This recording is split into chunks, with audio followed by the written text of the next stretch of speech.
Start चले जी। बिस्मिल्लाहिर्रहमानिर्रहीम बच्चों, और CAF two tax fast track batch. कल हमारी बेसिकली ओरिएंटेशन क्लास हुई थी और ओरिएंटेशन क्लास के साथ हमने थोड़ा बहुत पढ़ा भी था, लेकिन ओरिएंटेशन क्लास में जो हमने ज़्यादा टाइम जिसको डिस्कस किया था जिन चीज़ों को मैं ज़रा रिमाइंड कर देता हूँ, वो था पेपर पैटर्न। हमने देखा पेपर पैटर्न जो था वो टेक्स्ट का कैसे आता है, और हमें पता चला कि अब जाके रिसेंट अटेम्प्ट में ऐसा हुआ है कि आईकैप ने कैफ के हर पेपर में 10% एमसीक्यूज इंट्रोड्यूस कर दिए। इससे पहले ऐसा नहीं था, लॉ में थे एमसीक्यूज कम बेशतर, लेकिन बाकी सब्जेक्ट्स में नहीं थे। अब कैफ के हर पेपर, एफएआर में भी आपके एमसीक्यूज आ गए हैं, टेक्स्ट में भी आ गए। कम बेशतर 10% एमसीक्यूज, 35-40 मार्क्स की थ्योरी एंड अगेन 50-55 मार्क्स का न्यूमेरिक क्वेश्चन आएगा। हमने देखा कि सिलेबस हमारा डिवाइड है इन 3 हिस्सों में, इनकम टैक्स, दूसरा सेल्स टैक्स एंड तीसरा चैप्टर 1 2 3। हमने फिर देखा कि फिर इनकम टैक्स भी आधा थ्योरेटिकल आधा न्यूमेरिकल है, सेल्स टैक्स भी आधा थ्योरेटिकल आधा न्यूमेरिकल, और चैप्टर 1 2 3 तो है ही थ्योरी और क्रैकिंग वाला चैप्टर है, वो 2-2 पेज के चैप्टर्स है। उसके बाद हमने अपना पहला चैप्टर स्टार्ट किया था सीक्वेंस। मैंने आपको पहले भी कहा था कि सीक्वेंस मेरे हिसाब से होगी, और हम पहले पढ़ेंगे इनकम टैक्स। इनकम टैक्स आपका रफली 60% सिलेबस को कवर करता है, राइट। इनकम टैक्स में भी हमने कहा था कि 5 हेड्स पढ़ेंगे हम। क्या मैंने कल आपको एक्सप्लेन किए थे 5 हेड्स कौन सी हैं? Income from salary, income from salary, income from business, income from business, income from property, income from property, income from capital gain, income from other sources. Income capital gain में कौन सी income आती थी? मैंने basic बात बताई थी आपको। कहां से? शेयर्स में। अगर कोई बंदा शेयर्स में स्टॉक एक्सचेंज मार्केट में चीज शेयर्स को खरीदता बेचता है, ट्रेडिंग करता है, तो कौन से हेड ऑफ इनकम आएगा? कैपिटल गेन में आएगा। प्रॉपर्टी में कौन सा आता है? जो अपनी रेंट पे, अपनी प्रॉपर्टी, मतलब जमीन का टुकड़ा हो गया, घर हो गया, अपनी प्रॉपर्टी किसी को रेंट पे दे देना। बिजनेस में कौन सी इनकम आती है? जो बिजनेस का सैलरी में सैलरी कमाई। अदर सोर्स में हर वो इनकम जो कहीं क्लासिफाई नहीं करती, जो बाकी 4 हेड्स में नहीं आती, वो किस हेड में आ जाएगी? Other source. अब ये इनकम टैक्स का मेजर क्वेश्चन 5 हेड्स है, लेकिन हम इन 5 हेड्स को देखिए 1 बाय 1 इंशाल्लाह पढ़ेंगे, इनके चैप्टर्स हैं, लेकिन उससे पहले हम पढ़ेंगे बेसिक कॉन्सेप्ट्स को स्ट्रॉन्ग करेंगे। और इसी तरह हमारा चैप्टर 1 है, मतलब हमारा पहला चैप्टर है, लेकिन बुक का चैप्टर 4 है, और उसका नाम क्या लिखा है? Basics of income tax. तो ये हमको बेसिकली इनकम टैक्स की बेसिक्स समझाने लगा था, और उसमें पहला टॉपिक देखिए कौन सा था? Section 74 tax year.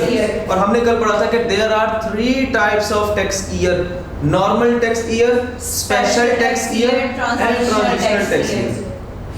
तो आज स्टार्ट करते हैं, रजिस्टर ओपन कर लें बच्चों। लेक्चर 2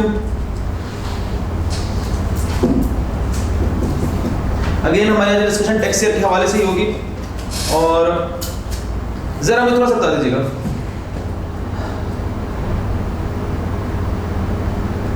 अगेन टैक्स ईयर नाम लिखवा दें। नॉर्मल टैक्स ईयर जी, नॉर्मल, स्पेशल ट्रांजिशनल। इसमें से हमने 2 पढ़ लिए थे, कौन से 2 पढ़ लिए थे? नॉर्मल और स्पेशल पढ़ लिया था, लेकिन अगर मैं बेसिक बात करूं तो क्या आप मुझे बता सकते हैं नॉर्मल की पहचान क्या होगी? वो 30 और 30 जून एंडिंग डेट 30 जून होगी। आप बता सकते हैं मंथ्स कितने होंगे? 12 मंथ्स होंगे। सिमिलरली स्पेशल टैक्स की एंडिंग डेट क्या होगी? एंडिंग डेट अदर देन 30 जून। साथ साथ नोट करते जाएं, यानी 31 दिसंबर हो सकता है, कुछ भी 31 मार्च हो सकता है, 30 जून नहीं, 31 जुलाई हो सकती है, 30 सितंबर हो सकता है, कुछ भी हो सकता है, लेकिन अदर देन 30 जून से के अलावा होगा। और इसमें भी महीने कितने होते हैं? 12 मंथ्स। अब बारी आती है ट्रांजिशनल टैक्स ईयर की। ये ट्रांजिशन नहीं है, ये है ट्रांजिशनल। इसको रेक्टिफाई करना।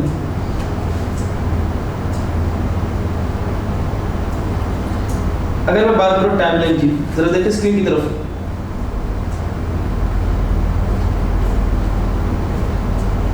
मैं सिर्फ इतना लिख रहा हूं कि ये है 2020, ये है 2021। तो अगर खामोश है एग्जामिनर, कुछ नहीं बोल रहा, सिर्फ 2020 और 2021 लिखा हुआ है, इसका मतलब क्या कि ये कौन से टैक्स ईयर को रिप्रेजेंट कर रहा है? नॉर्मल, स्पेशल या ट्रांजिशनल? नॉर्मल को। अब अगर मैं नॉर्मल की बात करूं तो नॉर्मल की एक होगी स्टार्टिंग डेट और एक होगी एंडिंग, फिर दूसरे की भी स्टार्टिंग और एंडिंग। 2020 वाला साल कब खत्म हुआ होगा? 1 जुलाई ना, 2020 वाला ये वाला कब खत्म हुआ होगा? कब खत्म हुआ? 30 जून। 30 जून 2020। तो शुरू कब हुआ होगा?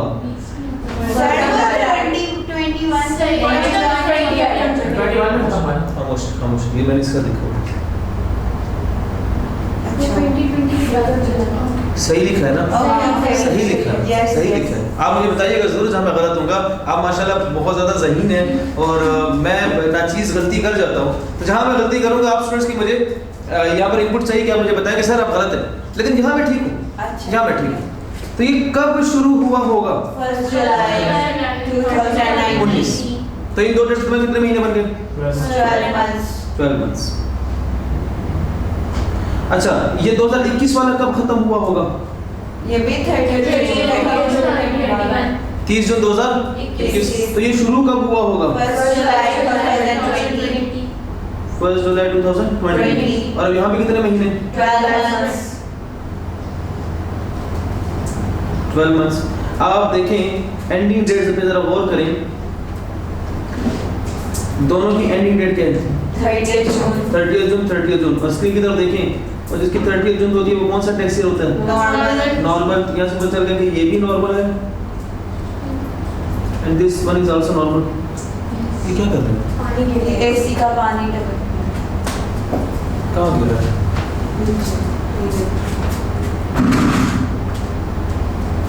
चल और थोड़ा सा इधर हो जाए, थोड़ा सा उधर डिस्टर्ब हो रहा है। ओके कोई नहीं, साथ साथ थोड़ी सी बारिश वाली फीलिंग भी आ गई, तो ये आप लोग के लिए निज़ाम बरकरार रखा गया। हाँ, एक कब रह गया? अब देखो जी, ये देखिए 2020 वाला, ये शुरू 2019 में हुआ, खत्म कब हो रहा है? 2020 में। अब ये टैक्स ईयर 2019 है 2020 है, कैसे पता चला? 30 जून जिस साल में खत्म हो रहा है वही मेरा साल है। 30 जून जिस साल में खत्म हो रहा है वही मेरा साल है। ये टैक्स ईयर कौन सा बन गया? 2020। एंड यहाँ देखिए 30 जून कौन सा साल में खत्म हो रहा है? तो ये कौन सा टैक्स ईयर हो गया? और ये दोनों है भी कौन से? Normal and normal. अब कोई बंदा क्या नॉर्मल टैक्स ईयर से अपना tax year special tax year में चेंज कर सकता है? कर सकता है, लेकिन उसको क्या करना पड़ेगा? इजाजत मांगनी है। किससे इजाजत मांगेगा? कमिश्नर से। जुबानी कलामी या रिटर्न? वैसे या कंपेलिंग नीड? कमिश्नर हाँ कर सकता है, ना भी कर सकता है, दोनों काम कर सकता है। कमिश्नर ने हाँ कर दी, जो उस माई के लाल की चाहत थी, जो कल मैंने बताया माई का लाल है वो गया था कमिश्नर के पास, जो उसकी चाहत थी उस चाहत को कबूल कर लिया कमिश्नर ने। और कमिश्नर ने कहा जनाब आप अपना टैक्स ईयर नॉर्मल से चेंज करके स्पेशल पे ले जाएं। और हमने कल भी बात की थी कि उसने कहा था कि मेरा साल जनवरी टू दिसंबर वाला होना चाहिए। अब ये सारी डिस्कशन किस दिन हो रही है? इस डेट पर, और उसको इजाजत मिल गई इस डेट पर। अब इसका साल जो है वो जनवरी टू दिसंबर वाला होगा, और दिसंबर में खत्म हो रहा है, तो इट मींस ये नॉर्मल तो नहीं है, कौन सा होगा? स्पेशल। 12 महीने अदर देन 30 जून स्पेशल। लेकिन अब देखिए ये इजाजत उसको मिली किस दिन? किस दिन? 30 जून 2021। अब 30 जून 2021 के बाद अगर मैं देखूं, यहाँ से मैं चल पड़ा तो कहीं यहाँ जाके मेरे पास डेट बन रही थी 31 दिसंबर 2021। लेकिन अगर अब हम फैसला करें और कंपैरिजन करें इन दो इवेंट्स के दरमियान, तो कितने मंथ्स का बन रहा है? 6 मंथ्स का गैप बन रहा है यहाँ पे। तो यानी कि मैं अभी जो डॉटेड लाइन में लगाई है, मैं इसको तो स्पेशल टैक्स ईयर नहीं कर सकता, क्योंकि स्पेशल टैक्स ईयर महीने कितने होते हैं? 12। यहाँ कितने हैं? 6। तो इसको छोड़ दे। इट मींस जो 31 दिसंबर 21 है, अगली सुबह डेट क्या बन जाएगी? 22। और यहाँ से लेकर यहाँ तक 31/12/22। ये अब कितने महीने बन गए? 12। ये अब देखें 12 मंथ्स हैं, और एंडिंग डेट कौन सी है? अदर देन 30 जून। अदर देन 30 जून। ये कौन सा टैक्स ईयर होगा मेरा? ये कहलाएगा मेरा special tax year. EY means thank you, tax year. अब मैंने क्या करना है? मैंने डिनोट करना है। अब देखिए एंडिंग डेट क्या है? 31 दिसंबर। एंडिंग डेट के बाद रिपीट करें, उसमें सुन ले पहले। एंडिंग डेट के बाद मैं देखूंगा कि आने वाला 30 जून जिस ईयर में फॉल करेगा वही मेरा टैक्स ईयर कहलाएगा। कौन से फॉल कर रहा है? 23। अब इसको मैं कौन सा टैक्स ईयर कहूँ? ये कौन सा मेरा 23। टैक्स ईयर 2023 और है भी कौन सा वाला? स्पेशल वाला। यहाँ तक बात हुई थी। Yes. अब आगे से अब ये रहे कि सर इन दो इवेंट्स के दरमियान जो डॉटेड लाइंस थी, ये जो 6 मंथ्स का गैप था, इसको क्या कहें? आप समझिएगा बात को। जब भी कोई शख्स, प्लीज देखें, जब भी कोई शख्स नॉर्मल से मूव करेगा स्पेशल में, जब भी कोई शख्स नॉर्मल से मूव करेगा स्पेशल में, तो लाजमी है हर सिनेरियो में कि बीच में कुछ मंथ्स का गैप आएगा। लाजमी है कुछ मंथ्स का गैप आएगा। ये जो नॉर्मल से स्पेशल मूव करते वक्त कुछ मंथ्स का गैप आएगा, ये हमेशा लेस देन 12 मंथ्स होगा। लिखने साथ ऑलवेज लेस देन 12 मंथ्स। ये गैप 12 महीनों से कम का ही होगा। तो जब 12 महीनों से कम का गैप आ गया नॉर्मल से, देखें नॉर्मल से मूव किया कहां पर? स्पेशल में, तो गैप आता है। कितने महीने का गैप आएगा? 12 महीनों से कम का गैप आएगा। ये 12 महीनों से कम हो गया तो इसको मैं नॉर्मल भी नहीं कह सकता क्योंकि उसमें 12 महीने होते हैं। इसको मैं स्पेशल भी नहीं कह सकता क्योंकि उसमें भी 12 महीने होते हैं। तो अब इसको कुछ और कहना मैंने, लेकिन देखिए ये क्या कह सकता हूं कि इन बिटवीन एक गैप आया। एक टाइप ऑफ टैक्स ईयर से मूव करते हुए दूसरे टाइप ऑफ टैक्स ईयर तक जाते जाते इन बिटवीन एक गैप आया, वक्ती गैप आया। एक वक्ती गैप है जिसको हम क्या कहते हैं? ट्रांजिशनल। इस वक्ती गैप को क्या कहेंगे? ट्रांजिशनल। इसके ऊपर आ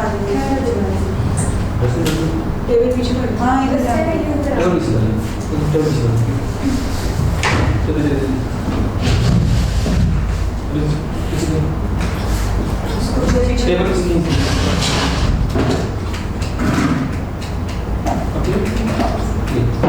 ओके, दोबारा बात सुनिए।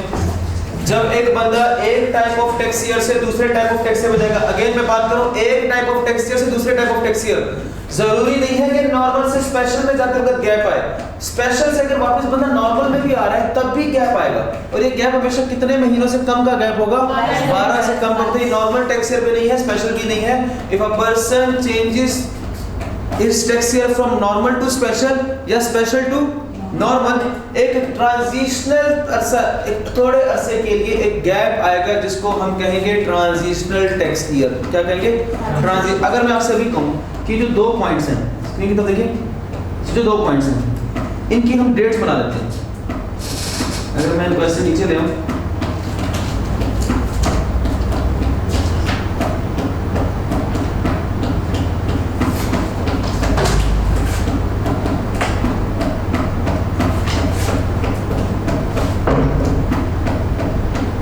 क्या मुझे 10 से 2 डेट्स कौन सी बनेगी? 30 जून 21, 31 दिसंबर 21। महीने कितने बने? 6 मंथ। इसका नाम क्या होगा? Transitional tax year. Transitional tax year.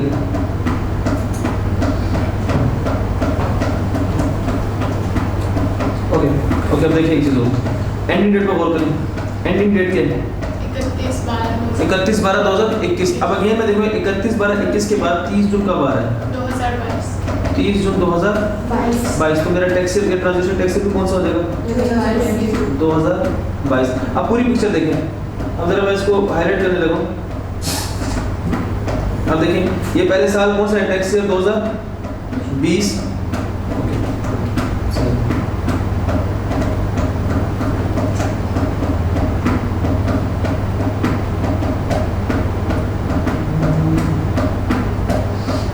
ये देखिए कलर क्या ये तो पहले टैक्स है 2020, फिर है 2021। अब ट्रांजिशनल का क्या हो गया? 2022। और फिर स्पेशल कौन सा हो गया? 2023। तो इस तरह से था। तो आप याद रखिएगा जब भी कोई बंदा अपना टैक्स ईयर चेंज करेगा वो नॉर्मल से स्पेशल, स्पेशल से नॉर्मल में आएगा, जो ट्रांजिशनल गैप आएगा लेस देन 12 मंथ्स का, उसे हम कहेंगे ट्रांजिशनल टैक्स ईयर। और उसको डिनोट करने का, इस ट्रांजिशनल टैक्स को डिनोट करने का वही तरीका है जो हमने स्पेशल टैक्स को डिनोट करने का अपनाया था। एंडिंग डेट के बाद आने वाला 30 जून जिस ईयर में फॉल करेगा वही हुई हमारा टैक्स ईयर कहलाएगा।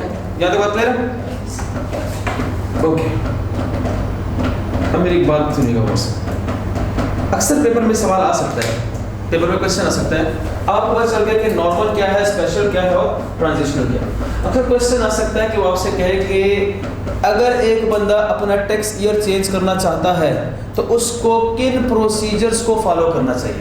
What are the procedures of change of tax year, for change of tax year. अगर बंदे ने टैक्स ईयर चेंज किया तो प्रोसीजर, और प्रोसीजर आपको पता है, मैं एक बार बोल देता हूँ मेन किसी बंदे को अगर अपना टैक्स ईयर चेंज करवाना है तो वो रिटन एप्लीकेशन लेके जाएगा कमिश्नर के पास। कमिश्नर को वो रिटन एप्लीकेशन में कंपेलिंग नीड शो कराएगा और अगर कमिश्नर उसकी कंपेलिंग नीड से सेटिस्फाई हुआ तो वो उसको इजाजत दे देगा और अगर सेटिस्फाई नहीं हुआ तो इजाजत नहीं देगा। यहाँ तक बात क्लियर याद है? अब आगे सुनिए कहानी पूरी। कमिश्नर अगर चाहे तो इजाजत देने वक्त कंडीशन भी साथ में अप्लाई करते हैं। कैसी कंडीशन? मैं कमिश्नर के पास गया, मैंने कहा मुझे नॉर्मल टैक्स ईयर से शिफ्ट होना है हमारे अपने स्पेशल टैक्स ईयर में, क्योंकि मैं करता हूँ यूके बेस्ड कंपनी को चला रहा हूँ, यूके बेस्ड क्लाइंट है मेरे, वहाँ पे मेरा टाइम जोन डिफरेंट है, पाकिस्तान का टाइम जोन डिफरेंट है, तो मुझे नॉर्मल नहीं बल्कि स्पेशल में है। तो कमिश्नर कहता है ठीक है, कंपेलिंग नीड तो सीख है तुम्हारी, मैं तुम्हें नॉर्मल से स्पेशल में जाने की इजाजत देता हूँ, लेकिन सिर्फ 2 सालों के लिए, सिर्फ अगले 2 सालों के लिए। नेक्स्ट 2 इयर्स के लिए तुम स्पेशल टैक्स ईयर इस्तेमाल करना, after the expiry of 2 years वापस चुपचाप अच्छे बच्चे की तरह नॉर्मल टैक्स ईयर में आ जाना, ये कंडीशन होगी। तो ऐसी कोई भी कंडीशन कमिश्नर अटैच कर सकता है। कहीं एक जगह वर्ड होता है मे, MAY मे, और कहीं वर्ड होगा मस्ट, दोनों में फर्क है। तो कहेगा कमिश्नर मे अटैच कंडीशन, लेकिन मस्ट क्या है? इफ कंडीशंस आर अटैच तो मस्ट है उन कंडीशंस को फुलफिल करना। कंडीशन अटैच हो भी सकती है, नहीं भी हो सकती, लेकिन वंस कंडीशन अटैच है तो आप पे लाजम है कि आपको उस कंडीशन को फुलफिल करना है। तो बात अगर पहुंची, कमिश्नर इजाजत दे भी सकता है, नहीं भी दे सकता है, इजाजत देगा तो साथ में कंडीशन अटैच कर देगा। अगला स्टेप, क्या कमिश्नर इजाजत देने के बाद अगर कमिश्नर को ये पता चल जाए कि मैंने झूठ बोल के इजाजत मांगी थी, मेरी कंपेलिंग नीड झूठी थी, तो क्या कमिश्नर दी गई इजाजत मुझसे वापस ले सकता है? ले सकता है, ले सकता है, लेकिन वो मुझे प्रोवाइड करेगा opportunity of being heard, opportunity सफाई देने का मौका देगा, opportunity of being heard provide करके सफाई देने का मौका देगा और पूछेगा क्यों किया ऐसा, और अगर वो मेरे जवाब से मुतमईन नहीं हुआ तो अपनी इजाजत को विथड्रॉ कर देगा। क्या कर देगा? विथड्रॉ कर देगा विद इमीडिएट इफेक्ट। अगर कमिश्नर ने पहली दफा ही मैंने दस्तक दी उसके दरवाजे पे और कहा कि मुझे टैक्स ईयर चेंज करने की इजाजत दो और उसने इनकार कर दिया, क्या तब भी वो opportunity of being heard provide करेगा कि नहीं करेगा? करेगा। जब कमिश्नर इनकार करेगा, जब कमिश्नर इजाजत वापस लेगा, उससे पहले कमिश्नर पर्सन को opportunity of being heard provide करेगा। तो चाहे वो पहले दफा इनकार कर दिया या इजाजत देने के बाद इजाजत को विथड्रॉ कर दिया, opportunity of being heard provide करेगा। और कमिश्नर जब इनकार करेगा ना तो वो रीजंस फॉर रिजेक्शन मेंशन करेगा अपने ऑर्डर में कि क्यों वो मेरी रिक्वेस्ट को एक्सेप्ट नहीं कर रहा। यहाँ तक बात क्लियर है? अब मैं कमिश्नर की बात से, मैं कमिश्नर के फैसले से मुतमईन नहीं, मैंने कहा तुमने ज्यादती की है मेरे साथ, इजाजत दे के रोकी है तुमने, मेरी कंपेलिंग नीड जायज थी। कमिश्नर कहता नहीं, मैंने कमिश्नर ने रिटर्न में लिख दिया कि ये रीजंस थी, इसकी कंपेलिंग नीड जायज नहीं थी और मैंने दी गई इजाजत को रिवोक कर दिया after providing opportunity of being heard. तो क्यों बंदा अगर हाई कोर्ट के फैसले से मुतमईन ना हो तो क्या वो सुप्रीम कोर्ट में अपील कर सकता है? Yes. तो कोई बंदा अगर कमिश्नर के फैसले से मुतमईन नहीं है तो क्या वो अपर लेवल पे जाके अपील कर सकता है? Yes. सबसे अपर लेवल कौन सा है? FBR। अगर कल के लेक्चर देखें तो मैंने आपको बताया था टैक्स अथॉरिटीज होती हैं, तो वो किसके पास जाएगा? FBR के पास। ये देखें टैक्स अथॉरिटीज में कौन कौन है? FBR, जिसको हम बोर्ड भी कहते हैं, चीफ कमिश्नर और commissioner. If a person is dissatisfied with the order of commissioner, he may file final appeal to FBR। वो अपील किसके पास करेगा? FBR। The decision of the board shall be final. क्या supreme court के फैसले को आप कहीं चैलेंज कर सकते हैं किसी और अपर कोर्ट में? नहीं। तो क्या FBR ने भी अगर आपको इजाजत नहीं दी, बोर्ड ने भी अगर आपको इजाजत नहीं दी, तो क्या आप अगेन किसी बोर्ड के फैसले को चैलेंज कर सकते हैं? नहीं कर सकते। Decision of the board shall be final. ये है पूरा प्रोसीजर टैक्स ईयर को चेंज करने का। क्या ये बात समझ आई है? ओके, अब जरा नोट्स पे आते हैं और देखते हैं नोट्स में क्या क्या बातें लिखी हुई। सर वैसे कमिश्नर के बाद तो चीफ कमिश्नर के पास जाना चाहिए ना, हाँ। डायरेक्ट FBR के पास नहीं। बस वो ऑर्डिनेंस जो है ना, टैक्स का लॉ, उसको ऑर्डिनेंस कहते हैं, ऑर्डिनेंस ने हायरार्की सेट की हुई है। मैंने कहा चीफ कमिश्नर में नहीं, बस सीधा बड़े अबू के पास हो, बड़े बुक कह देंगे छोटे बुक के बीच में डालो, बड़े बुक के बाद बड़े बुक ने जो कह दिया सो कह दिया। तो फिर चीफ कमिश्नर किस काम का? चीफ कमिश्नर की सिर्फ टैक्स ईयर चेंज करने के लिए पूरी हायरार्की नहीं बनी, चीफ कमिश्नर के और भी बहुत सारे काम होते हैं, वो भी उसकी टेंशन ना लो। तो आपको इस काबिल करें कि आप चीफ कमिश्नर बन जाए, फिर पूछूंगा कि क्या काम है इंशाल्लाह। अच्छा देखिए, नॉर्मल टैक्स की डेफिनेशन पहले पढ़ चुके थे, स्पेशल टैक्स की डेफिनेशन में पहले पढ़ चुके थे। पॉइंट 2 एक को भी छोड़ दें, बाद में पढ़ेंगे। इसका देखिए बाद में ऐसे ही लिखते हैं, बाद में जी ये होगा बाद में। पॉइंट 3 पढ़ते हैं। अब ये जो पॉइंट 3 है ना, अब यहाँ से हम स्टार्ट करें basically procedure for change of tax year. मैं हाईलाइट साथ साथ करता जाऊंगा। A person may apply in writing, पहली कंडीशन क्या है? writing. किसको अप्लाई करेगा? To the commissioner. किसके लिए? To allow him to use a 12 months period other than normal tax year. एक बंदा चाहता है कि मुझे 12 महीनों वाला साल ही इस्तेमाल करना है, लेकिन नॉर्मल वाला नहीं। तो क्या मतलब हुआ? स्पेशल यानी कहाँ जाना चाह रहा है? स्पेशल में जाना चाह रहा है। देखा आगे लिखा हुआ है as a special tax year and the commissioner may allow him. Commissioner may allow him, commissioner चाहे तो इजाजत दे भी सकता है और चाहे इजाजत नहीं भी दे सकता। तो यहाँ पर मे का वर्ड आ गया। The order will be passed by the commissioner if condition mentioned point number 5 में fulfilled हो जाए। कहता है अगर point number 5, ये तो आपके सामने है point number 3, फिर है 4, फिर है 5, मत पढ़ना 5, खबरदार। वो कहता है अगर point number 5 में बताई हुई कंडीशंस को पूरी कर लेते हो तो कमिश्नर आपको नॉर्मल से स्पेशल में जाने की इजाजत दे देगा। अब जरा point number 4 पढ़ें और बताएं 3 और 4 में फर्क क्या है। सर एक में वो नॉर्मल से स्पेशल में जा रहा है और दूसरे में स्पेशल से नॉर्मल। बाकी भी पढ़ लें, क्या ये ठीक कह रही है?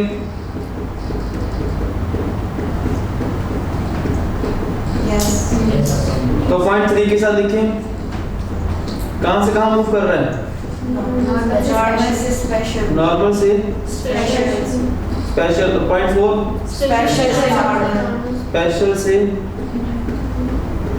नॉर्मल। मैंने तो पढ़ा तो point 4 a person using special tax year, कहता है किसी बंदे का स्पेशल टैक्स ईयर है, may apply in writing to the commissioner to allow him use normal tax year and commissioner may allow him. यहाँ मे अगेन आ गया, क्या मतलब है? हाँ भी हो सकती है और आपकी चाहत और कमिश्नर की चाहत एक हो सकती है और एक नहीं हो सकती। द ऑर्डर, किस चीज का ऑर्डर?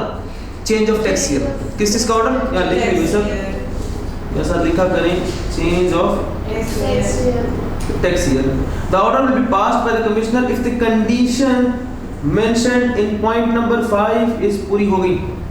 अब ये क्या है आखिर point number 5 की कंडीशन? तो बहुत बड़ी कंडीशन रखी, जरा देखिएगा। कहते हैं the commissioner shall grant permission to change the tax year, चाहे वो नॉर्मल से स्पेशल में जाए या स्पेशल से नॉर्मल में। कंडीशन क्या है? ओनली एक ही बात है। एक बात क्या?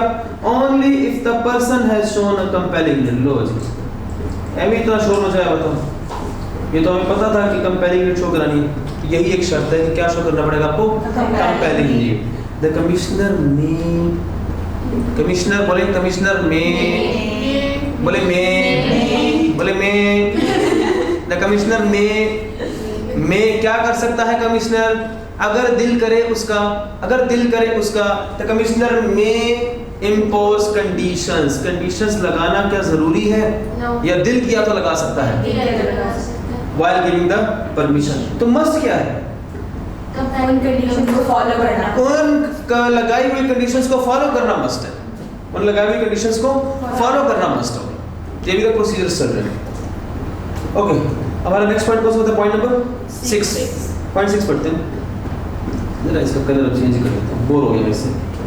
N order by commissioner of change in tax, कहता है टैक्स चेंज करने का ऑर्डर था कमिश्नर की तरफ से, shall be passed after providing applicant an opportunity of being heard। फैसला करने से पहले सफाई देने का मौका जरूर दिया जाएगा। If the application is rejected, application नामंजूर, रिजेक्ट हो गई, commissioner shall mention in order, क्या मेंशन करिए? Reasons for rejection. ये आप मुझे बताइए यहाँ पे रीजंस फॉर रिजेक्शन क्यों जरूरी है? कल को जब बोर्ड के पास फाइनल अपील जाएगी तो बंदा बताएगा ना कि भाई ये वजूहात थी, या कमिश्नर बताएगा कि ये वजूहात थी जिसकी वजह से मैंने इसको इजाजत नहीं दी थी। तो ना इनकार करते वक्त दो काम होंगे, एक opportunity of being heard provide की जाएगी और दूसरा ऑर्डर में किस चीज का ऑर्डर, अलाउ का या रिजेक्शन का? रिजेक्शन के ऑर्डर में रीजंस फॉर रिजेक्शन भी मेंशन करनी जरूरी होगी। तो ये एक और आपका स्टेप है प्रोसीजर ऑफ चेंजिंग टैक्सियर में। पॉइंट नंबर 7 पढ़ें। The commissioner may by order after providing opportunity of being heard अल्लाहू अकबर withdraw the permission granted regarding change in टैक्सियर।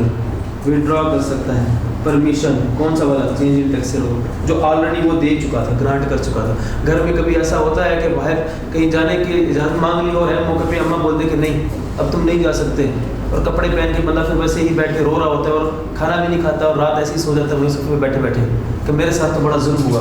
यकीनन आप सबके साथ ऐसा हुआ होगा, मेरे साथ नहीं हुआ। 12 तो कमिश्नर दी गई इजाज़त को वापस ले सकता है। चलिए, an order of change in tax year कहता है अगर किसी बंदे ने टैक्सियर चेंज कर लिया पॉइंट 3 या पॉइंट 4 के मुताबिक। पॉइंट 3 और 4 क्या था? ये देखिए, नॉर्मल से स्पेशल में जाने के लिए चेंज ऑफ टैक्सियर की रिक्वेस्ट थी या स्पेशल से नॉर्मल में आने के लिए। कहता है अगर किसी बंदे को ऑर्डर ऑफ चेंज टैक्सियर मिल गया, shall take effect from first day of special और फर्स्ट डे ऑफ नॉर्मल। ये क्या मैंने आपको ये अभी बताया था ना? ये देखिए अब यहाँ पर आकर ये देखिए जो मैंने ब्लू किया है, यहाँ पर आके इजाजत दे दी गई, लेकिन साल शुरू कब से होगा? इसी दिन से, या जो अगर ये बंदा कहाँ जा रहा है? नॉर्मल से स्पेशल में जा रहा है, तो क्या जब नॉर्मल का आखिरी दिन है वहां से उसका टैक्स ईयर शुरू हो जाएगा, या जो नॉर्मल से स्पेशल में जा रहा है तो स्पेशल के पहले दिन से शुरू होगा? स्पेशल के पहले दिन से। ये स्पेशल के पहले दिन से होगा। और अगर यही बंदा स्पेशल से नॉर्मल में आएगा तो क्या स्पेशल के आखिरी दिन से इफेक्टिव होगा या स्पेशल से नॉर्मल में आता होगा नॉर्मल के फर्स्ट डे से इफेक्टिव होगा? तो यही बात उसने यहाँ लिखी हुई है कि अगर कोई बंदा अपना टैक्स ईयर चेंज कर रहा है तो फर्स्ट डे क्या होगा? ये देखिए वो कह रहा है फर्स्ट डे, वो इफेक्टिव कब से होगा? First day of special. अगर नॉर्मल से स्पेशल पे आ रहा है तो स्पेशल का पहला दिन, और अगर स्पेशल से नॉर्मल में जा रहा है तो नॉर्मल का पहला दिन। ये बात उसने इफेक्टिव डेट वाली कर दी। पॉइंट 9 पे बाद में आता हूँ, जरा पॉइंट 11 पढ़ लेते हैं पहले। कहता है अ पर्सन, एक बंदा जो कि नाखुश था, डिससैटिस्फाइड था, किस चीज से? ऑर्डर से। किसके ऑर्डर से? कमिश्नर। यानी कमिश्नर ने या तो इजाजत दे दी होगी, नहीं, या तो इजाजत दी ही नहीं, या देने के बाद विथड्रॉ कर दिया। क्या कर सकता है? मे अगेन अगर दिल करे क्या कर सकता है? रिव्यू फाइल कर सकते हैं। किसके पास? बोर्ड के पास। नोटिस देगा एप्लीकेशन, और डिसीजन ऑफ द बोर्ड क्या होगा? फाइनल होगा। बोर्ड का फैसला हकीकी फैसला होगा। क्या तक बात करें? अब ट्रांजिशनल टैक्स पे जरा मैं दोबारा वापस आना चाहता हूँ।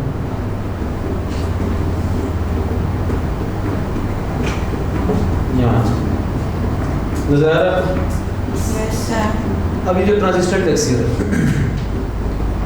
ये ब्लू से मार्क करो, एक ये डेट है और एक ये डेट। तो इसने बेसिकली क्या कि इन दो इवेंट्स के दरमियान जो ड्यूरेशन है उसको उसने क्या कह दिया? Transitional tax. ऐसे ही अब जरा देखिए, कह सकता हूं ये वो डेट है, ये वो डेट है 30 जून 2021 चेंज होने से पहले लास्ट प्रीवियस टैक्स ईयर की लास्ट डेट, चेंज आने से पहले लास्ट टैक्स ईयर की प्रीवियस टैक्स ईयर की लास्ट डेट, और ये 31 दिसंबर वो डेट है चेंज होने के बाद चेंज वाले टैक्स ईयर की फर्स्ट डेट। क्या 31 दिसंबर 21 का मतलब 1 जनवरी 22 नहीं है कि नहीं है? अगले ही दिन क्या डेट बन जाएगी? ये 1/22, एक ही बात है। तो बेसिकली प्रीवियस ईयर की एंडिंग डेट और नए वाले की ओपनिंग डेट, प्रीवियस की क्लोजिंग और नए वाले की ओपनिंग, इन दो इवेंट्स के दरमियान जो लेस देन 12 मंथ्स का गैप होगा वो कौन सा होगा? अब इंग्लिश देखिए इसकी क्या लिखी हुई है। इंग्लिश बड़ी मजे की लिखी है, जरा इंग्लिश पढ़ते हैं।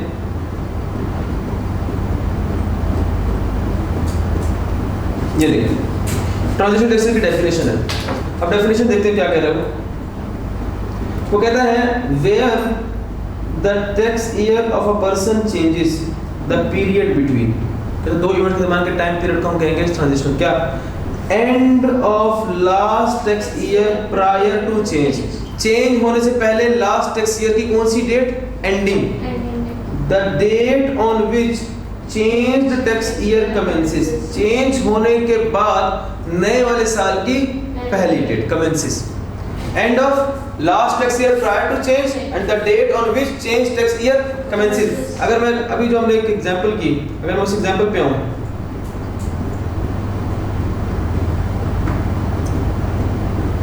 यहां देखें, अभी दो इवेंट्स देखें, कौन से इवेंट्स? ये टिकल है 30 जून 21 और 1/1/22 वाला। अब इवेंट पढ़े, इसे कहता हूं end of last tax year prior to change, ऐसा है कि नहीं? चेंज होने पहले लास्ट टैक्स ईयर की एंडिंग डेट। और इसे कहता हूं the date on which change tax year commences, वो दिन जिस दिन चेंज्ड वाला टैक्स ईयर स्टार्ट हो गया था। चेंज वाला टैक्स ईयर स्टार्ट कब हुआ था? 1/1/22 को। तो ये डेट और लास्ट वाला एंड कब हुआ था? 30 जून 21। तो इन दो इवेंट्स के दरमियान जो टाइम पीरियड बनता है उसको मैं कहता हूँ ट्रांजिशनल टैक्स ईयर। तो अब लिखेंगे कैसे? End of last tax year prior to change and the date on which, बोले नहीं यार, the date on which change tax year commences. ये देखो, पढ़ने दोबारा। ट्रांजिशनल टैक्स ईयर क्या होता है? Where tax period changes the period between, the period between क्या? End of last tax year prior to change and the date on which change tax year commences। तो ये जो पीरियड होगा इसे हम क्या कहेंगे? कौन सा टैक्स ईयर है? ट्रांजिशनल टैक्स ईयर है। क्या ये बातें क्लियर हो गई हैं? अब अगर सवाल आ जाए what are the procedures for change of tax year, तो देखिए आपके सामने पॉइंट लिखे हुए हैं, पॉइंट 1 से लेकर पॉइंट 11, ऐसा ही है? तो आप मैं बताएं कौन कौन से पॉइंट्स हम लिखेंगे? 3, 4, 5, 6, 7, 8 and 11। तो ये मैं जरा इसको येलो से बार साइड करूं। पॉइंट नंबर 3, 4, 5, 6, 7, 8, 11, 9 तो डेफिनेशन है। यस 11 और 10 किधर है? 10 नहीं है। तो ये पॉइंट्स आप बेसिकली चेंज ऑफ टैक्स लिखेंगे, ये मेंशन मैंने येलो से कर दी। 3, 4, 5, 6, 7, 8 एंड 11। 9 लिखने की जरूरत नहीं क्योंकि वो डेफिनेशन है। 2A और 1, 2 लिखने की जरूरत नहीं, वो भी डेफिनेशंस ही है। उसके अलावा जो पॉइंट्स है वो लिखेंगे। क्या यहाँ तक बात क्लियर है? सर 31 दिसंबर और 1 जनवरी में डिफरेंस क्यों नहीं होगा? क्योंकि वही ना, देखो ना, एक रात का फर्क है। जो इस साल का क्लोजिंग है, अगले साल का ओपनिंग है, एक रात का फर्क है। रात रात ट्रेड से जाएगी, 31 दिसंबर का मतलब 1 जनवरी भी होता है, ठीक है? क्योंकि उसको कोई चेंज है, इसलिए हम क्लोजिंग को ओपनिंग बना देते हैं, उसी अमाउंट के साथ भी चेंज किया रहा था अकाउंटिंग में। यार एग्जांपल देखिए, मिस्टर ए वाली, मिस्टर ए जो है कौन सा टैक्स इस्तेमाल कर रहा है? अपना normal tax year. He has obtained permission from the commissioner to use special, इजाजत मिल गई उसको, which will end on 31 नवंबर। अच्छा जी, अब वो कह रहा है उसने जो इजाजत ली है वो एंड कब होगा? 31 नवंबर। तो शुरू कब होगा? 1 दिसंबर। 12 बजे शुरू हो जाएंगे। एंडिंग से स्टार्टिंग डेट में कैसे आते हैं? एक दिन एंडिंग डेट से स्टार्ट। छोड़ दो पर आगे बढ़े। His recent normal tax year has been ended on 30 June. You are required to show his normal tax year, transitional tax year, special tax year। देखिए इसको आपको खुद पढ़ लेना, इसको आपको पढ़ लेना, सॉल्व कर लेना। ये जो एग्जांपल है आपके लिए, ये होमवर्क है, वो नॉर्मल से स्पेशल में जा रहा है। आपसे पूछ रहे हैं कि टाइमलाइन बना के दे, कौन सी वाली टाइमलाइन जो मैं बनाता रहता हूँ, ये देखिए इस तरह की टाइमलाइन मांग रहा है आपसे। किस तरह टाइमलाइन बना के शो करें कौन सा साल नॉर्मल था, कौन सा स्पेशल था, कौन सा ट्रांजिशनल था। डाटा आपको उसको दिया होगा तो बना लें, बन जाएगा। सब सोल्यूशन दिए होने इसको। आगे पढ़ने से पहले जरा मैं, आप लोग की माशाल्लाह इंग्लिश बहुत अच्छी है, सब इंग्लिश मीडियम से पढ़े हैं और मुझसे तो कदर बेहतर इंग्लिश आपकी अच्छी है। मैं एक वर्ड आपके सामने लिखने लगा, जरा बताइए इसका मतलब क्या है?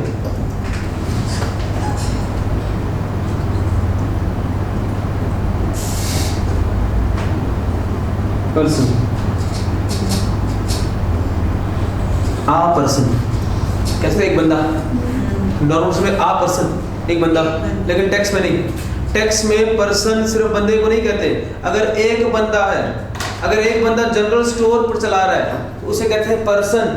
अगर 4, 5, 6, 10, 8, 10, 12, 15, 20 लोग मिलकर पार्टनरशिप बिजनेस कर रहे हैं, AOP association of person partnership कर रहे हैं, उसे कहते हैं पर्सन।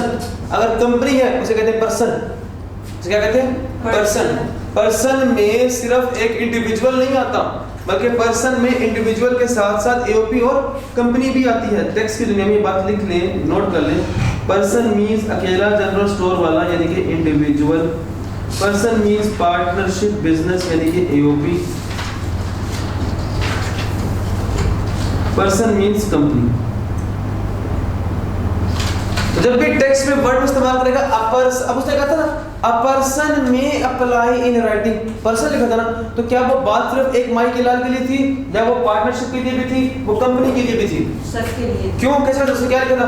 पर्सन। और टेक्स्ट में पर्सन का मतलब क्या क्या हो सकता है? Individual, partnership, AOP, company. Individual, AOP और कंपनी तीनों हो सकते हैं, तीनों हो सकते हैं। तो अगर किसी एक बंदे को मुखातिब करना तो आप क्या बोलेंगे? इंडिविजुअल। अगर 4-5 के ग्रुप को मुखातिब करना तो आप क्या बोलेंगे? पार्टनरशिप। और अगर कंपनी को मुखातिब करना तो कंपनी। और अगर तीनों को एक साथ मुखातिब करना है a person, a person, uh person. मैं तो बात करूं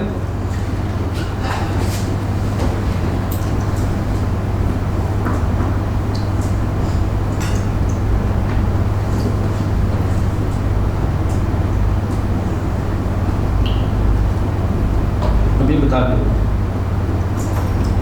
टेक्स्ट अथॉरिटीज पता है क्या क्या? टेक्स्ट अथॉरिटीज लिखवा सकते हो मुझे? सबसे पहले कौन? एफईआर, दिल्ली बोर्ड, उसके बाद चीफ कमिश्नर एंड कमिश्नर।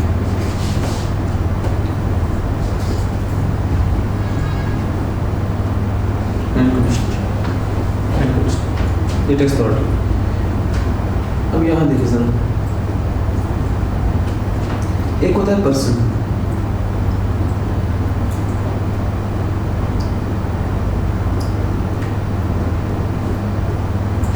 एक होता है पर्सन और एक को कहते हैं क्लास ऑफ पर्सन। लिखते हैं साथ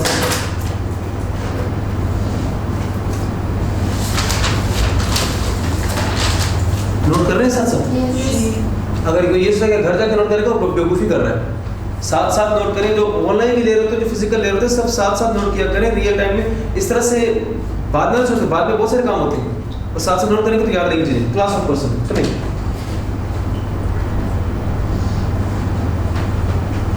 मुझे पता है पर्सन में इंडिविजुअल भी आता है, पार्टनरशिप यानी कि एओपी भी आती है, एसोसिएशन ऑफ पर्सन, कंपनी भी आती है। एक बंदा जनरल स्टोर का काम कर रहा है, किस में क्लासिफाई करूं? क्या है वो? अकेला बंदा जनरल स्टोर चला रहा है, इंडिविजुअल। अकेला बंदा जनरल स्टोर चला रहा है, इंडिविजुअल। पाकिस्तान में जितने भी लोग अकेले जनरल स्टोर चला रहे हैं उन सबको मैं इकट्ठा कर दूं। अकेला बंदा जनरल स्टोर चला रहा है तो मैं उसको इंडिविजुअल भी कह सकता हूं, पर्सन भी कह सकता हूं, राइट? इंडिविजुअल भी कह सकता हूं, पर्सन भी कह सकता हूं, पर्सन कह सकता हूं ना उसको। यस। लेकिन पाकिस्तान में जितने भी जनरल स्टोर चलाने वाले हैं उन सबको इकट्ठा करके इस रूम में बिठा दूं, तो क्या अभी भी वो पर्सन है या वो क्लास ऑफ पर्सन बन जाएंगे? इस क्लास में क्लास ऑफ पर्सन। तो इंडिविजुअल में क्लास ऑफ पर्सन की एग्जांपल क्या लिखेंगे हम? ऑल जनरल स्टोर वाले, ऑल जनरल स्टोर वाले, जितने भी जनरल स्टोर वाले हैं उसे हम क्या कहेंगे? सब क्या है? अगर एक जनरल स्टोर वाला है तो पर्सन, एक है तो पर्सन। सारे जनरल स्टोर वाले मिलकर बैठ गए क्लास में तो क्लास ऑफ पर्सन। बात समझ आ रही है? इसी तरह एओपी में देखिए, सीए का कॉलेज, देखिए सीए कैंपस जो होते हैं, सीए का कॉलेज, क्या वो पार्टनरशिप में नहीं है? 2, 3, 4, 5 पार्टनर्स मिलकर चलाते हैं। अगर एक सीए के कैंपस की बात करूं तो उसमें क्या कहूंगा? पर्सन। एओपी में क्या कहूंगा? एओपी है और क्या है? पर्सन। लेकिन पाकिस्तान के जितने भी सीए कॉलेजेस हैं उन सबको इकट्ठा करके बिठा दो तो वो सिर्फ पर्सन बन जाएंगे एओपी वाले, या क्लास ऑफ पर्सन बन जाएंगे एओपी में? क्लास ऑफ पर्सन बन जाएंगे। तो इसका लिखें ऑल सीए इंस्टीट्यूट्स जॉइंटली क्या कहलाएंगे? Class of person. Honda car company, Honda car company का काम क्या है? गाड़ियां बनाना। अब अकेली होंडा कार वाली है तो मैं कहूंगा कंपनी पर्सन। क्या कहूंगा? Company person. लेकिन अगर मैं सारी जितनी पाकिस्तान में कार मैन्युफैक्चरिंग कंपनीज हैं उन सबको इकट्ठा करके बिठा दूं तो मैं फिर कंपनी पर्सन कहूंगा या मैं कहूंगा कंपनी क्लास ऑफ पर्सन है? Class of person. तो यहां मैं लिखूंगा ऑल कार मैन्युफैक्चरिंग कंपनीज। अब मैं ये डिफरेंशिएट करवा क्यों रहा हूँ? ये देखिए, पहले मैंने आपको बताया पर्सन, अब मैं आपको बता रहा हूँ क्लास ऑफ पर्सन। तो ये ऐसा कर क्यों रहे हैं, समझिएगा बात।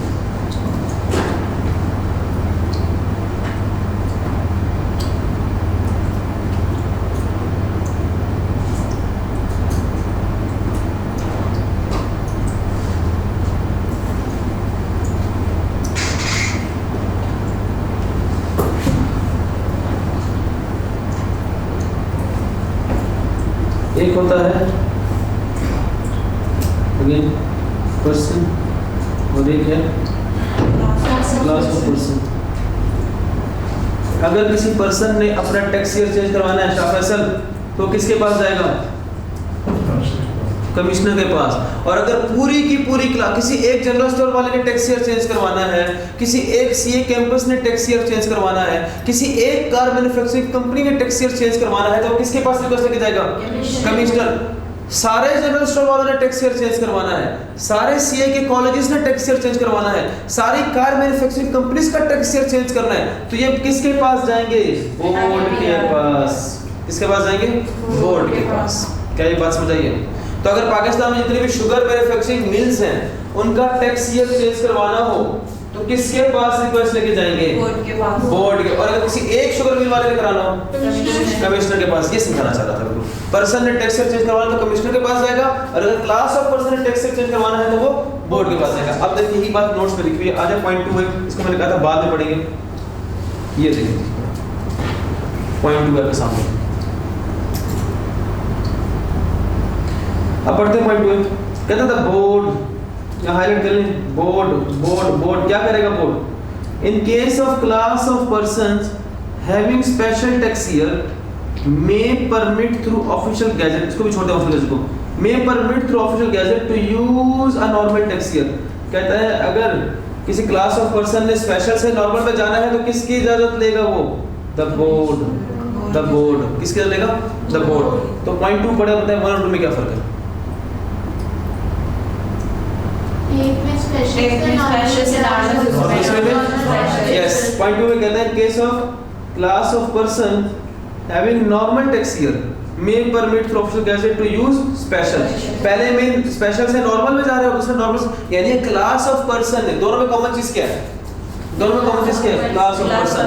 अगर क्लास ऑफ पर्सन ने अपना टैक्स ईयर चेंज करवाना है तो किसके पास जाएंगे? बोर्ड के पास। और बोर्ड किस डॉक्यूमेंट के थ्रू अलाउ करेगा?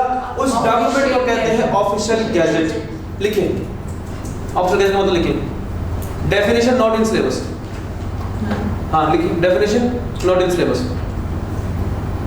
ये एक डॉक्यूमेंट है, ये एक इश्तिहार, ये एक इश्तिहार है, ये एक इश्तिहार है, प्लीज तेज लिखिएगा, जो अखबार में आता है। ये एक इश्तिहार है जो अखबार में आता है। ये अक्सर जून के मंथ में आता है। ये एक इश्तिहार है जो अखबार में आता है, ये अक्सर जून के मंथ में आता है।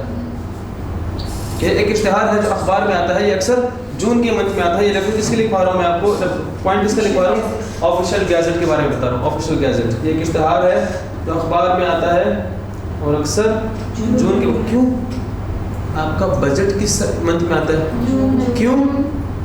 Normal tax year and he कब होता है? जून में। अब पता चला बजट जून में क्यों आता है, क्योंकि हमारा नॉर्मल टैक्स ईयर जून में एंड हो रहा होता है। या तो बस फिर इसके और डेफिनेशन हमारे सिलेबस में नहीं है। बेसिकली गवर्नमेंट जून के मंथ में अखबार में एक डॉक्यूमेंट बनाती है, एक इश्तिहार डालती है, ऑफिशियल गैजेट कहते हैं। उसमें उन क्लास ऑफ पर्सन की लिस्ट बनी होती है कि इन क्लास ऑफ पर्सन जो हैं, कार मैन्युफैक्चरिंग वाले, सारे कार मैन्युफैक्चरिंग वाले, सारे शुगर मिल्स वाले, सारे सीए कॉलेजेस वाले, सारे जनरल स्टोर वाले, अब के बाद इनका टैक्स नॉर्मल नहीं बल्कि स्पेशल होगा, स्पेशल नहीं बल्कि नॉर्मल होगा। वो सारी इंफॉर्मेशन लिखी होती है ऑफिशियल गैजेट के थ्रू। ठीक है, लेकिन किसके केस में? क्लास ऑफ पर्सन केस में, पर्सन के केस में ऑफिशियल गैजेट होता है। तो ये आपका पॉइंट नंबर 2 भी होगा।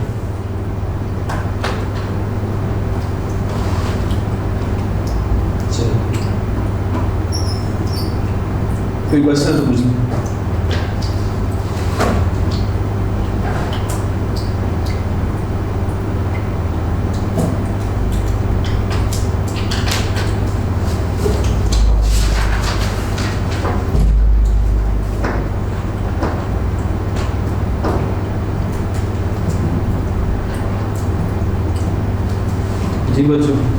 कोई क्वेश्चन नहीं है? All clear? एडी मिनट नया टॉपिक पढ़ने जा रहे हैं। सेकंड टॉपिक हमारा रेजिडेंट इंडिविजुअल।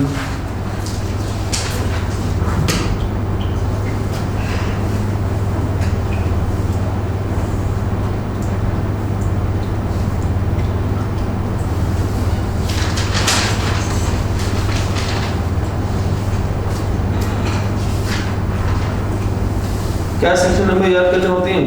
No. लेकिन मैं एहतियातन लिख देता हूँ सेक्शन 82। आज शाम तक नोट्स सब याद कर देना। ज़ैनब, क्या नाम है तुम्हारा? ज़ैनब, याद कर देना ताकि वो सर ये जो हाइलाइटेड नोट्स हैं ये भी शेयर कर दीजिएगा क्योंकि अभी तो हमारे पास नहीं है तो फिर वो हाईलाइट करेंगे। ये वाले हाँ मैं कर दूँगा। इसकी पीडीएफ बना के शेयर कर दूँगा। ऑलरेडी मार्क होगा इस सारे कुछ लिखा होगा उसके ऊपर, मैं इसकी पीडीएफ शेयर कर दूँगा। अच्छा, रेजिडेंट इंडिविजुअल। अब रेजिडेंट इंडिविजुअल क्या होता है? लेट्स से ये एक टैक्स ईयर, मैं सिर्फ कितना लिख रहा हूँ, टैक्स ईयर 2024। अब बताओ नॉर्मल है, स्पेशल है, ट्रांजिशनल है, क्या है? नॉर्मल है। स्टार्टिंग और एंडिंग डेट तक क्या होगी? 2024। स्टार्टिंग 1 जुलाई 23। मंथ्स कितने हैं इसमें? 12 ओके, अब सुनो, ये है अगेन कौन आ गया? नहीं, ये शादी है। कौन से शादी? शाह फैसल। ये कौन है? ये शाह फैसल। शाह फैसल कहता है कि देखिए मैंने एक वर्ड सुना है रेजिडेंट इंडिविजुअल। शाह फैसल कहता है कि सर मुझे बताएं क्या मैं रेजिडेंट हूँ या नहीं।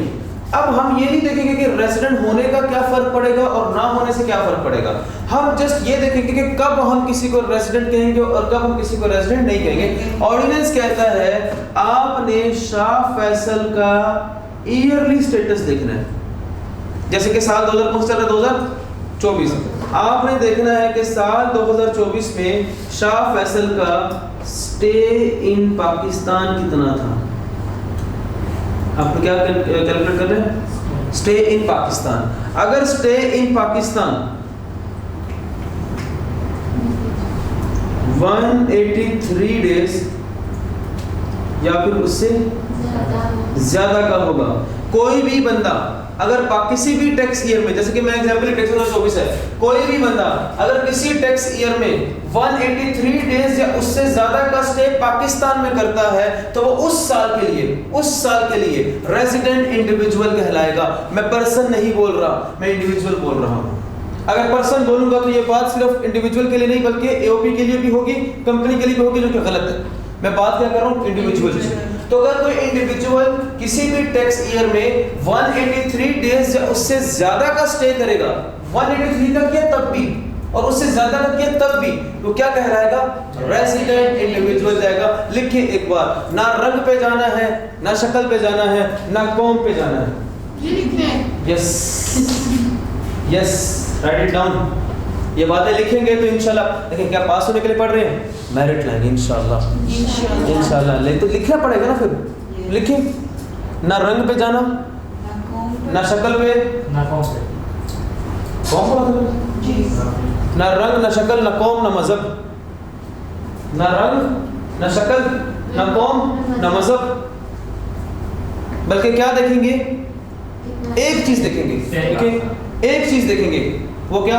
Stay in Pakistan. एक चीज देखेंगे, वो क्या? Stay in Pakistan, that's it. देखते हैं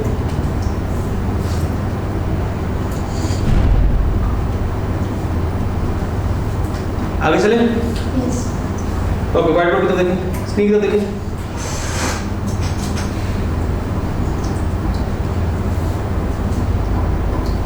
मैं कहता हूँ ये है टैक्स ईयर 2026। तो चलें जी, बताएं जी एंडिंग डेट क्या होगी?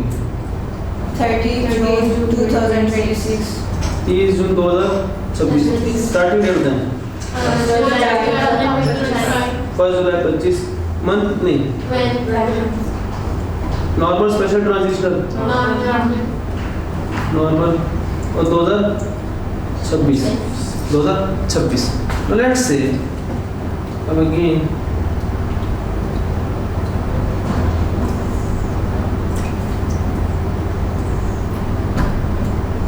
ये कौन है?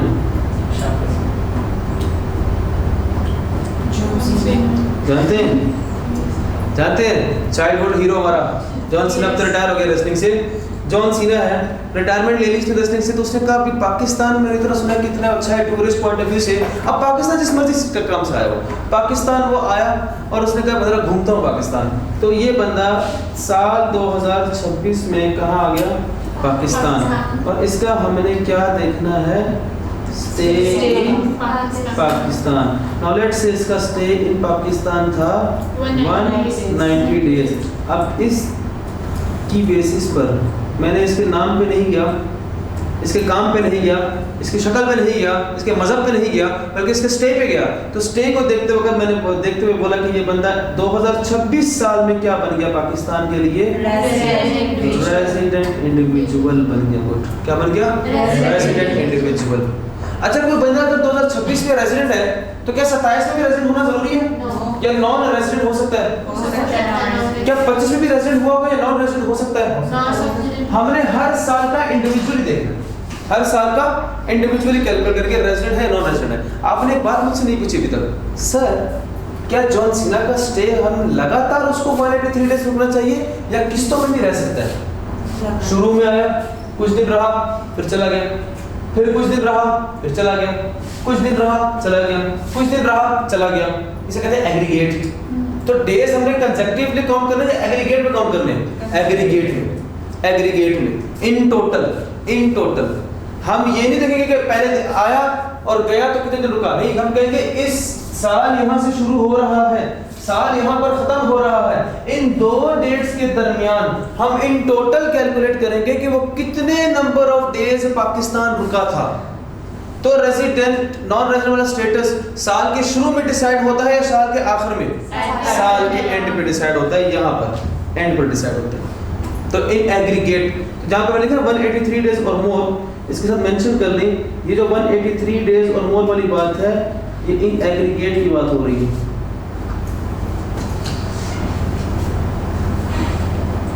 क्या बात सुनाइए? क्या तक हम सब साथ हैं? एक सवाल हो जाए। यस, क्या ख्याल है? हो जाए मुकाबला? ओके, उसकी नाम तो बनाई, क्या हुआ? उसकी नाम बनाई नहीं।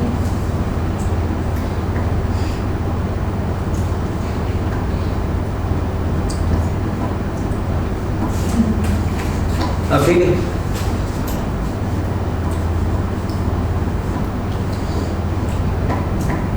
सर अगर वो लगातार 183 रहेगा तो भी ठीक है, तो भी रेजिडेंट है।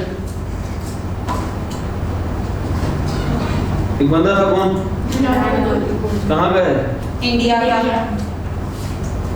कहाँ आया? पाकिस्तान, तो आया टैक्स ईयर 2018 में, 2018 में। अब 2018 की तो स्टार्टिंग और एंडिंग डेट क्या होगी?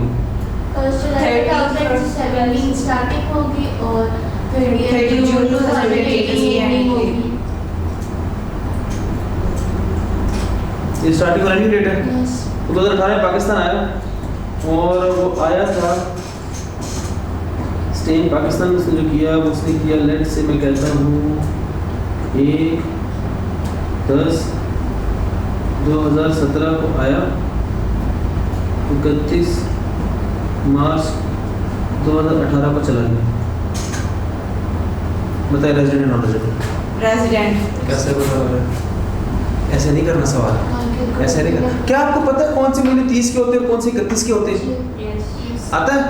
मार्च कितने का होता है? सितंबर, अगस्त, 31, अक्टूबर, 31, जुलाई। 31। ओके, ठीक है, बता।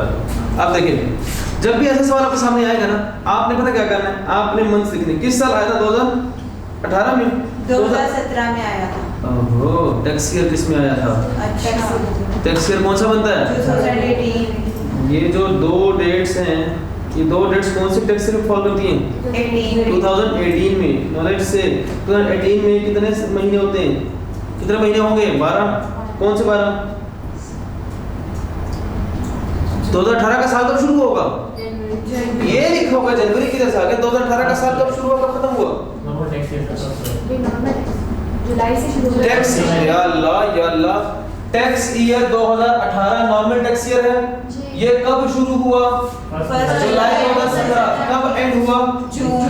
कितने महीने बनते हैं? 12 बस ये 12 महीनों के नाम बता दो मुझे।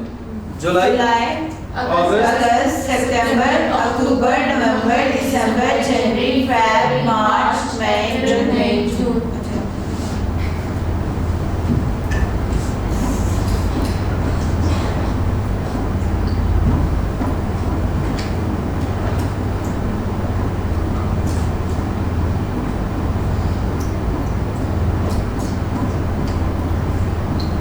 ओके, अब मुझे बताओ क्या जुलाई में विराट कोहली था पाकिस्तान में? नहीं। हाँ। फर्स्ट को आया था ना वो। अच्छा ऊपर से देखना। नहीं था। अगस्त में था? No. सितंबर में? No. अक्टूबर? Yes. अक्टूबर पूरा महीना रहा? Yes. अक्टूबर में कितने दिन होते हैं? 31st. नवंबर में? 30. दिसंबर में? 31st. जनवरी? 31st. फेब? 28. और मार्च के किस दिन चला गया? 31st. अप्रैल में? 30. No. मई? जून में नहीं था। अब आप क्या करेंगे? आप इन सब का टोटल करेंगे। 181 कितना बनता है टोटल? 181 कंफर्म करें इसको।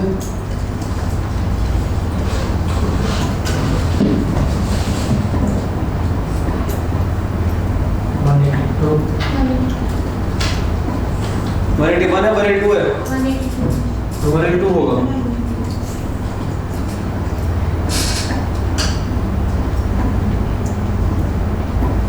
कंफर्म करें प्लीज। 182. तो रेजिडेंट है, नॉन रेजिडेंट है? Non resident non resident. इस तरह सवाल करेंगे, देखा तो इस तरह तो गलती नहीं होगी। क्या बात समझाइए? ओके, एक और हो जाए। सभी मार्क्स की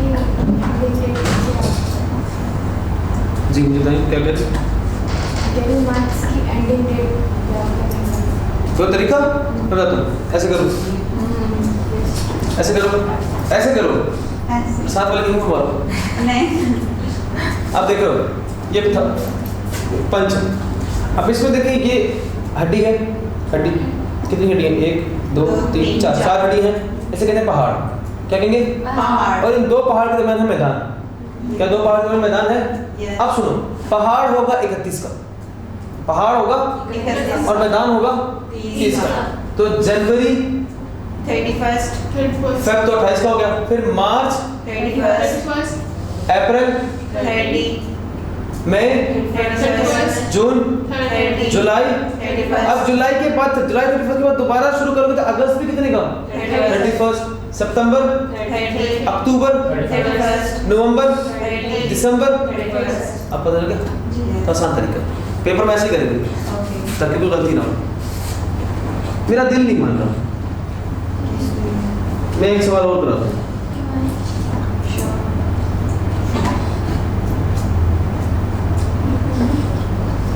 कौन है जानते हो? अरे वेस्ट इंडीज का लेफ्ट बैट्समैन बहुत बड़ा हिटर, बहुत बड़ा बैट्समैन रह चुका है। आईपीएल में सबसे ज्यादा एक इनिंग में 175 स्कोर करने का इसका रिकॉर्ड है। 175 सिर्फ इसने किए थे 20 ओवर में। पता नहीं बाकी टीम ने कितने किए थे। क्रिस गेल टेस्ट मैच में 333 स्कोर किए थे, 3-3-3। और T20 का बहुत बड़ा बैट्समैन माना जाता है। और बताओ डिटेल्स नहीं बोलते। काफी काला बहुत है वेस्ट इंडीज का ना। क्रिस गेल कहाँ आया? क्रिकेट से रिटायर हो गया। रिटायरमेंट के बाद कहाँ आ गया? पाकिस्तान घूमने आ गया। कौन से टैक्स से आया पाकिस्तान? किसमें लेकर आए इसको? हम इसको ले जाते हैं 24 में। अरे नहीं, बल्कि अभी इत्तेहाद लेता हूँ आपका। रुको, ये पाकिस्तान आया। गौर से सवाल करना है आप लोगों ने, जरा डेट पे गौर कीजिएगा। ये पाकिस्तान आया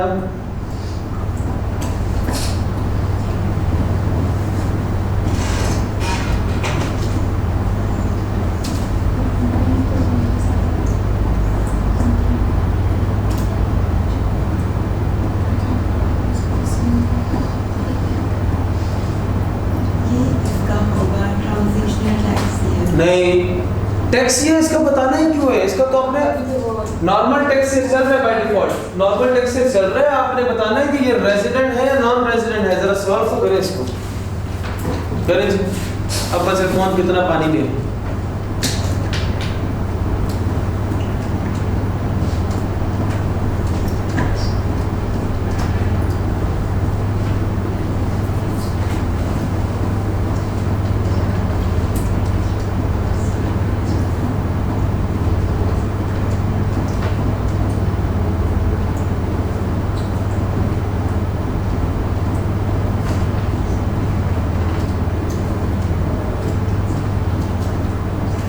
मुझे पूरी उम्मीद है कि गलती कर लूंगी।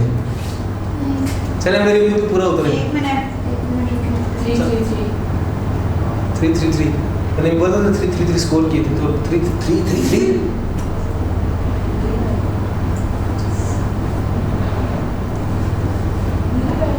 सर 184 डेज रुका है ये। गलत है। हाँ बोलो। 184 डेज रुका है ये। गलत है। मुझे पता है गलत होगा, अभी बाकी भी गलत करने दो। गलत तो अभी तो है ही नहीं, ये तो बिल्कुल जहाज था, ऊपर से गया। हाँ जी मस्तूरा तो 334। वाह 1 मिनट 11 में रहा है पाकिस्तान। हाँ रहा तो है सर। सर देखिए ना कि अगर उस हिसाब से करते हैं तो टैक्स ईयर 2016 वाला होगा, ठीक है? सर ये भी है नहीं। क्या कहा? टैक्स ईयर 2016 वाला एक होगा। मिनट रुक जाओ। 334 गलत है, गुस्ताखी। कौन सा टैक्स ईयर बोले इन्होंने? 2016। हाँ। तो 2016 नॉर्मल टैक्स ईयर कब खत्म हुआ होगा? सर नॉर्मल टैक्स ईयर खत्म हुआ होगा ना सर 30 जून 2016 को। तो ये 30/16 को शुरू कब हुआ होगा? 1 जुलाई 2016। 1 जुलाई 15 को। ये कब शुरू हो रहा है? ये फैक्ट फेब तो ये 1 जुलाई 15 से पहले आ रहा है या उसके बाद आ रहा है? पहले पहले आ रहा है। तो ये 16 में आ रहा है, 16 से पहले का लिखा हुआ है। पहले का तो क्या 1 साल रहा है, 2 साल? 1 साल का स्टेटस देखना था, 2 साल का देखना था? 1 साल 2 साल का देखना था। जनाब मेरी बात सुनिए, याद रखिए ये किस दिन आया?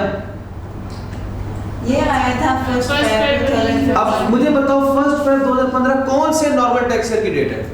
2015। क्या ये टैक्स ईयर 2015 की डेट नहीं है? यस बताएं टैक्स ईयर 2015 की डेट कब शुरू होगी हुई होगी? ये कब जुलाई 2014 और कब खत्म? 30 जून 2015 तो क्या ये डेट इसमें नहीं आती थी? आती थी। और ये देखें कब तक रहा? दिसंबर 2015। अब बताओ ये कौन सा नॉर्मल टैक्स ईयर आ रहा होगा? 2016। कब शुरू हुआ होगा 2016? 1 जुलाई 2015 से लेकर 30 जून 2016। क्या कोई बात समझ आई आप लोगों को? यस गलती कहाँ कर रहे थे? 1 साल का करते हैं। 1 साल रहा है, 2 साल रहा है, तो 1 साल का स्टेटस देखिए, 2 साल का। तो मैंने कहा था इना tax year, stay in Pakistan इना टैक्स ईयर। तो इना टैक्स ईयर देखा, तो कितने टैक्स ईयर बन रहे हैं यहाँ पे? 2। अब दोनों का अलग अलग चेक करेंगे। अब देखिए कौन कौन से महीने 2015 के साल में रहा है? फेब, मार्च मार्च, अप्रैल, मई और जून। और बाकी जुलाई वो कौन से टैक्स ईयर में आ गया? 16 में आ गया। जुलाई, अगस्त अगस्त, सितंबर सितंबर, अक्टूबर नवंबर एंड दिसंबर। बस ओके। अब आ जाइए फेब के कितने दिन? 28 28, मार्च के 31 अप्रैल के 30 मई के 31 जून के। 30 अब बताओ टोटल कितने दिन रहा? 150 150 रेजिडेंट है नॉन रेजिडेंट है? Non resident non resident.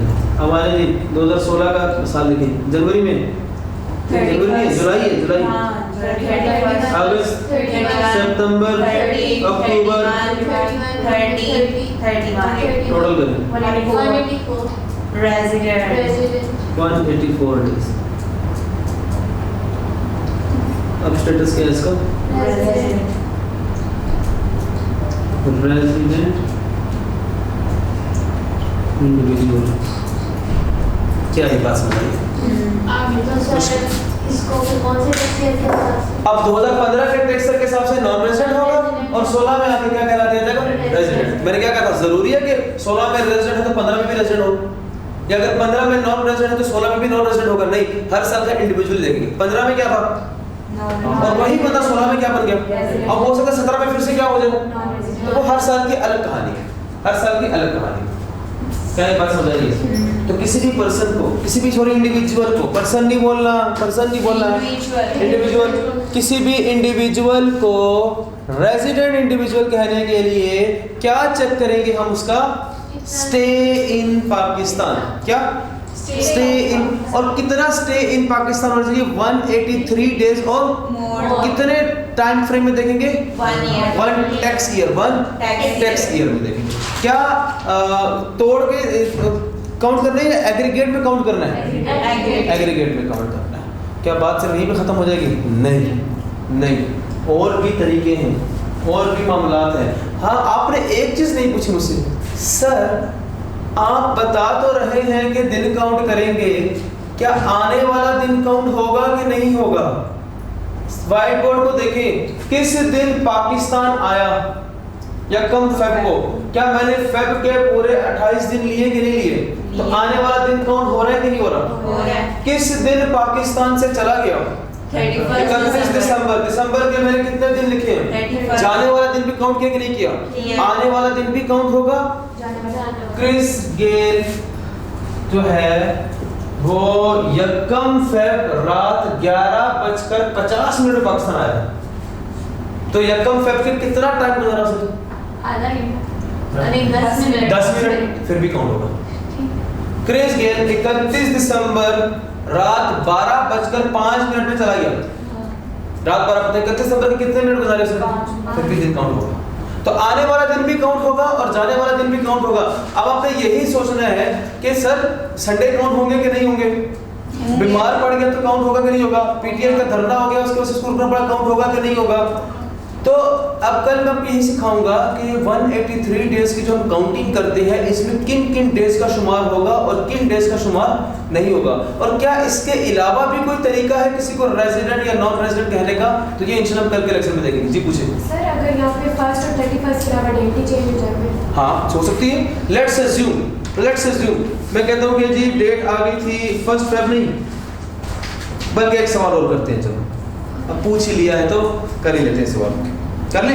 Yes. इजाजत है? यस। बस 5 मिनट एक्स्ट्रा लगेंगे आपके, लेकिन ये इशू एड्रेस हो जाएगा, नो इशू। अच्छा सवाल मुझे मेरे माइंड में आ गया।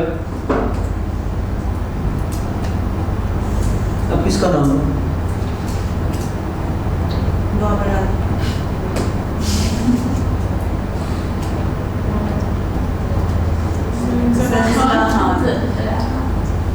ज़लज़ला खान, स्टे इन पाकिस्तान। वाह, बोले ज़लज़ला खान स्टे इन पाकिस्तान।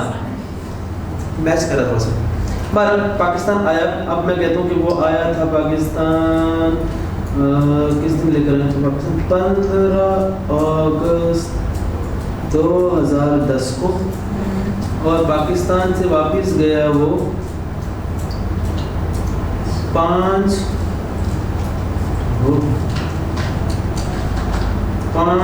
जनवरी 2011। बताओ कौन सा टैक्स बनता है? काउंट करेंगे, कैसे करेंगे? हम पहले मंथ्स लिखेंगे। कौन से मंथ में आया था? अगस्त में।